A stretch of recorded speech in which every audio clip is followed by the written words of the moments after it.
एक बार एक व्यक्ति महात्मा से पूछता है कि भंते, क्या यह सत्य है कि व्यक्ति के आसपास के लोग अपने ही उनके लिए शत्रु बन जाते हैं। यह सुन महात्मा कहते हैं, अक्सर ऐसा होता है कि हमारे अपने हमारे लिए समस्याएं उत्पन्न कर देते हैं और हमें उनसे खतरा होता है, और ऐसा केवल उनके भीतर हमारे लिए भरे हुए ईर्ष्या के कारण होता है। यह सुन व्यक्ति कहता है कि लेकिन कोई क्यों हमारी खुशी को देख आगे बढ़ता देख हमसे ईर्ष्या करता है, जबकि हमने उसका कुछ बुरा भी नहीं किया। यह सुन महात्मा कहते हैं, क्योंकि जो व्यक्ति स्वयं कुछ नहीं करता, अपने लक्ष्य की तरफ केंद्रित नहीं होता है, वह दूसरों को भी सफल होते देख नहीं पाता है, और तब वह उसके लिए बाधा बनकर उसके मार्ग में आ जाता है। और हम यह समझ नहीं पाते कि हमारे लिए वहीं आसपास के लोग खतरा है। यह सुन एक और अन्य व्यक्ति महात्मा से कहता है, लेकिन कोई कैसे अपनों के लिए शत्रु बन जाता है, मैं इस पर यकीन नहीं करता। तब महात्मा कहते हैं, इसी विषय पर एक कहानी है, उसे सुनो। एक गांव में एक व्यक्ति रहता था, उसके पास कोई काम नहीं था। एक दिन वह घूमते घूमते गांव के जंगल की तरफ निकल जाता है। जंगल में पहुंचकर वह देखता है खूब सारे पेड़ पौधे हैं। ठंड का समय था, हवाएं चल रही थी। व्यक्ति वही कुछ नीचे पड़ी लकड़ियों को लेकर बैठ जाता है। कभी बैठे बैठे उसके मन में ख्याल आता है, इस जंगल में कई सारे पेड़ पौधे हैं, यदि मैं यहाँ से रोज पेड़ काट कर ले जाऊं और उन्हें बेचूं तो उससे बहुत फायदा होगा। उसे यह ख्याल अच्छा लगता है और वह यही सोचकर घर लौट जाता है। अगले दिन जब वह जंगल में आता है तो उसके हाथ में एक लोहे की कुल्हाड़ी होती है। उसे लेकर वह पेड़ काटने के लिए चला जाता है। तभी उस व्यक्ति को देख कुछ पेड़ आपस में यह कहने लगते हैं कि हम इतने समय से जंगल में साथ रह रहे हैं, लेकिन आज तक किसी ने हमें नहीं काटा, लेकिन आज लगता है कि हम सब काट दिए जाएंगे। यह सुन दूसरा एक बुजुर्ग पेड़ कहता है कि नहीं, ऐसा कुछ नहीं होगा। उसके हाथ में देखो, जो कुल्हाड़ी है वो बिना हत्थे की है, उससे वह एक भी पेड़ नहीं कट पाएगा और स्वयं हार कर चला जाएगा। हम सुरक्षित हैं यहाँ। व्यक्ति पेड़ काटने के लिए पूरा परिश्रम करता है, जोर लगाता है, लेकिन पेड़ मोटे और मजबूत होने की वजह से उसे वो बिना हत्थे की कुल्हाड़ी के वजह से एक भी पेड़ नहीं काट पाता है और अंत में हार कर वापस घर की तरफ निकल जाता है। उसे जाते देख वह पेड़ कहता है कि देखा, मैंने कहा था ना कि यहाँ कोई हमारा कुछ बिगाड़ नहीं पाएगा। यह हमारा जंगल है और यहाँ से हमें कोई काट नहीं पाएगा। यह सुनते पेड़ कहते हैं कि लेकिन यह कल फिर आ गया तो? तब वह पेड़ कहता है, नहीं आएगा, और आया भी तो फिर वो बिना हत्थे की कुल्हाड़ी से मेहनत करके खाली हाथ लौट जाएगा। व्यक्ति घर जाकर यही सोचने लगता है, इतनी अच्छी लकड़ियों को मैं काट कर रहूंगा। वह तुरंत बाहर जाकर उस कुल्हाड़ी में एक लकड़ी का हत्था लगवा आता है। अगले दिन सभी पेड़ आपस में यह बात कर रहे होते हैं, आज वह आदमी नहीं आया, इसका मतलब है वह नहीं आएगा, और वह सभी खुश हो जाते हैं। लेकिन उनकी खुशी कुछ देर तक ही थी। दिन ढलने से पहले ही वह व्यक्ति फिर से जंगल में पहुंच जाता है। सभी पेड़ उसे देखकर हैरान हो जाते हैं कि वह फिर आ गया और इस बार उसके कुल्हाड़ी में हत्था लगी हुई है। फिर वह एक एक करके पेड़ काटने लगता है, क्योंकि इस बार उस व्यक्ति ने कुल्हाड़ी में हत्था लगा दिया था, इसलिए वह आसानी से पेड़ को काट लेता है और उसे एकत्र करके ले जाता है। घर पहुंचकर वह उसे बेच देता है और उससे अच्छे पैसे कमा लेता है। अब वह हर रोज जंगल से जाकर लकड़ी काटकर उसे बेच देता है और इस तरह अंत में सभी पेड़ उदास हो जाते हैं और एक एक करके कटने लगते हैं। इस तरह कहानी के अंत में सभी से कहता हूँ, जिस प्रकार एक लकड़ी दूसरी लकड़ी के लिए शत्रु बन गए, उसी प्रकार मनुष्य के साथ उसके जीवन में भी होता है। यदि केवल कुल्हाड़ी लोहे की रहती तो पेड़ का कुछ बिगाड़ नहीं पाती, लेकिन जैसे ही उसमें लकड़ी का हत्था लग गया तो वही अन्य लकड़ियों के लिए समस्या बन गई और आसानी से पेड़ कट गए। उसी तरह हमारे जीवन में, समाज में हमारे अपने ही हमारे लिए शत्रु बन जाते हैं। यह सुनकर व्यक्ति कहता है कि फिर हमें ऐसे में क्या करना चाहिए ताकि हम उनसे बच सके? क्या हम उन्हें छोड़ दें? यह सुनकर महात्मा कहते हैं कि नहीं, कब तक भागोगे? समस्या का समाधान भागना नहीं है। इससे बेहतर है कि आप सतर्क रहें, स्वयं को जागरूक करें, जीवन में जागरूकता के साथ रहे। जब आप अपने लक्ष्य की तरफ बढ़े तो स्वयं को उन सब से बचा कर रखें, वह आपका कुछ बिगाड़ नहीं पाएंगे। आप सतर्क होकर आगे बढ़े, लक्ष्य की तरफ ध्यान दें तो कोई आपका कुछ बिगाड़ नहीं पाएगा। यह सुनकर व्यक्ति को उनके प्रश्नों का उत्तर अब मिल जाता है और वह महात्मा को धन्यवाद देकर लौट जाते हैं। एक बार एक महात्मा अपने सभी शिष्यों को उपदेश दे रहे थे। वह सभी से कहते हैं कि इस संसार में सभी एक समान हैं। ना तो कोई किसी से छोटा है और ना ही बड़ा। सबको एक समान सम्मान देना चाहिए। महात्मा की यह बात सुनकर एक शिष्य उनसे कहता है कि लेकिन महात्मा जी, यह कैसे हो सकता है? एक राजा के पद पर बैठा व्यक्ति और एक सेवक के रूप में कार्यरत व्यक्ति एक समान कैसे हो सकते हैं? यह सुनकर महात्मा कहते हैं कि बिल्कुल एक समान हो सकते हैं। यह तो आपके ऊपर है कि आप उन्हें किस दृष्टि से देखते हैं। राजा अपना काम करता है और सेवक अपना। दोनों का अपना अलग अलग कार्य है। किसी एक के बिना काम नहीं होगा।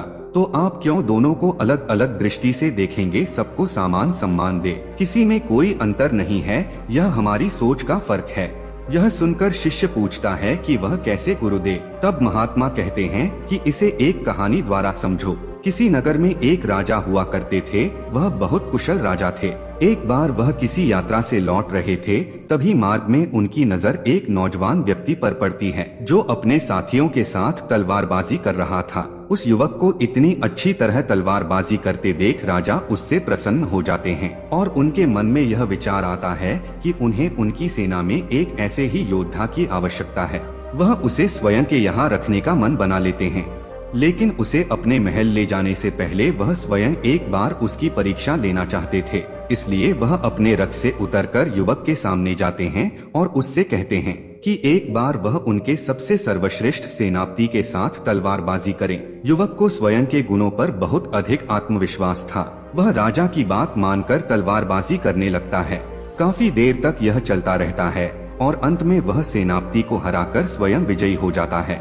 और तब उस युवक की कला को देखकर राजा समझ जाते हैं कि वह युद्ध के लिए निपुण है। राजा उसे स्वयं के सेनापति का अध्यक्ष चुन लेते हैं और महल ले जाते हैं। यह उपाधि मिलने पर युवक बड़ा ही खुश होता है और वह स्वयं को एक सबसे अच्छा यह योद्धा समझने लगता है जिसने राजा के सेनापति को हरा दिया। उसमें उसी क्षण अहंकार आ जाता है। महल पहुंचकर सभी सेनाओं की बागडोर युवक के हाथ में दे दी जाती है।